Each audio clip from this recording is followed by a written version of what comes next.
After a fortnight, I was at last granted an audience with Her Majesty, Himiko of Yamatai.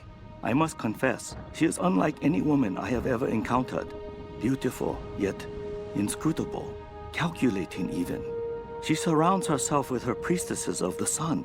No men attend her, save the general of her armies. When I met with her alone, I came to realize that she is not at all what she seems. I was sent by my lord to spy on her, to assess the strength of her armies. But now, I feel she is the one assessing me. My lord has perhaps underestimated the threat of Yamatai. Though I cannot gauge the true strength of her storm god, I cannot deny a powerful feeling that the Sun Queen should not be trifled with. I have spoken to some of the villagers on the island. I was expressly forbidden to leave the palace, but this did not stop me. My duties here are clear. I must learn the truth, but the stories I uncovered defy belief. Rumors abound of the Queen's communion with the spiritual world. They say she commands the sun and the rain, that her lands are abundant by her will alone. This is certainly nonsense. But what can be the cause of such whispers? Is this how she controls her people? By engaging their primitive superstitions? I saw absolute reverence in their eyes when they spoke of her. Yet, I also sense fear. Her people are treated with fairness, taxed reasonably, and are well protected by her storm god. No wonder some of them even pray to her. It's as if she were more than just a queen to them. Spreading discontent through her people may well be a harder task than I imagined. Today, I am Hoshi, daughter of Hiro and Kokoro. Tomorrow, I will be Hoshi, daughter of the sun. The queen has spoken, and I was given the robes. Every girl in every village dreams of this honor.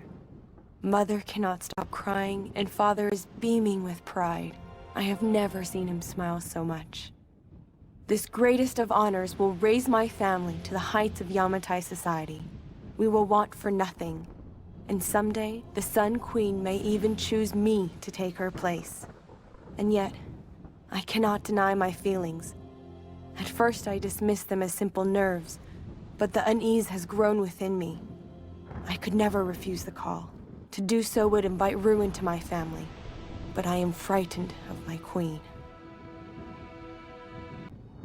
It is time for me to leave this accursed island. I have seen enough of Yamatai. I cannot explain the power the Sun Queen wields, but it is not of this earthly plane. As I suspected, she knew my intent the moment I set foot on this island.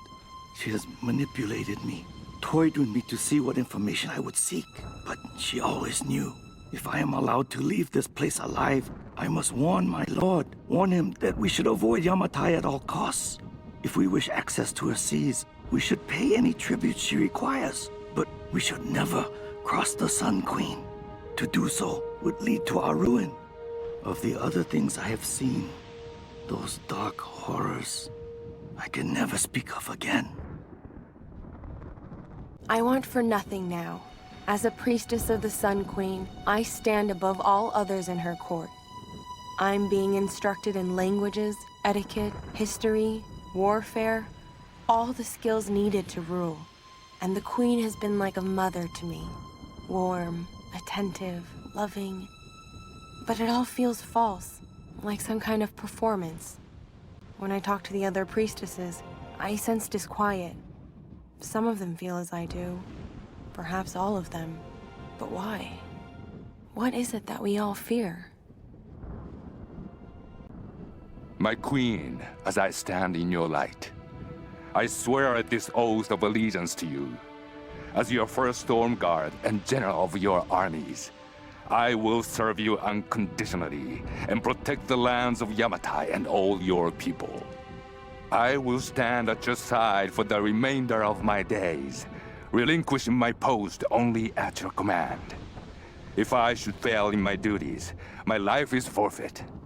My heart beats at your command. My breath is drawn at your pleasure. From this moment onwards, I answer only to you. Storm Guard warriors, today we stand on the brink of a great change. The enemy fleet that sails our shores will be the last ever attempted invasion of our beloved Yamatai. The rage of our great Sun Queen will raise up a mighty storm, and we will ride forth upon the winds to destroy them. But when we emerge victorious, we will not stop. A new day will dawn as our Queen's light will reach across the ocean to touch all lands. While we of Yamatai bask in the warmth of her grace, those who oppose us will burn.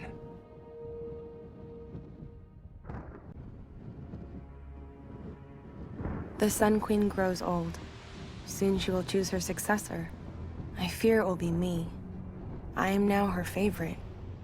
She dotes on me, calls me her precious first daughter.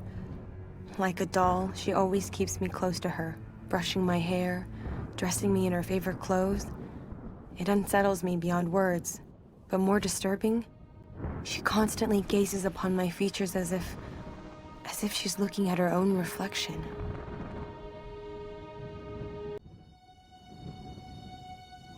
I have failed, my queen. The ritual was corrupted. The priestess Hoshi knew only death could save her and took her own life. Now, the first and last Sun Queen lives a half-life, a soul in a decaying body. She rages in storms which will never abate while her soul is tied to this earth. My Storm Guard are sworn to protect her. They must continue, but I cannot. I have no choice now but to meet my fate. Tonight, I climb the stairs to the Chamber of the Sun, but I will never submit to the ritual. I will not emerge queen. None will ever believe what I now know to be the truth. A twisted evil beyond imagining lives within the Sun Queen. An evil that hungers for more than just the land and seas of Yamatai. This madness cannot continue. So I go to the chamber, armed with the stolen dagger of her Storm Guard general. By the time he realizes what I have done, it will be too late. For the sake of Yamatai and all the priestesses that would follow me, I must die.